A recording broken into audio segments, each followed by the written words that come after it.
noite. Esse é mais um programa 72. E a nossa entrevistada de hoje é Isabela Bentes. Pode entrar. Boa noite. Boa noite. Hoje nós vamos relembrar os tempos de criança. O que você fazia quando era criança?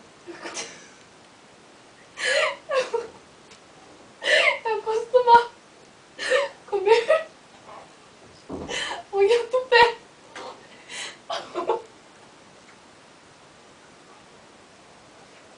E cutícula. Eu adorava ficar pelada tomando sol. E eu tinha uma amiga... Você sempre foi dessa cor? Não. Quando eu nasci, tem que olhar pra cá. Quando eu nasci, eu era branca. Só que minha mãe me colocava pelada no sol.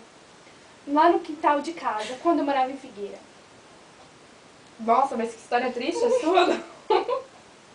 Uhum. Quando...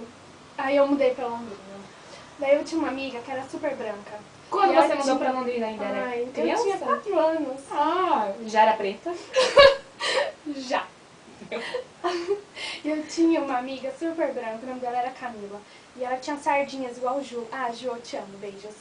E o Diogo fica dando em cima do Ju, eu odeio isso. Ah, mas esse Diogo... Conte mais sobre o Diogo. Ai, não, deixa eu terminar de contar. Conte mais essa história. E ela era catarrenta. E um dia ela passou catarro no meu guarda-roupa. Minha mãe chegou e falou: nossa, é época de jabuticaba. E quase comeu o catarro dela. Mas comeu o catarro dela. E você? Não, É verdade. Ué, mas hoje você não come mais as cutículas do pé? Não. Hoje eu me contento com outras coisas.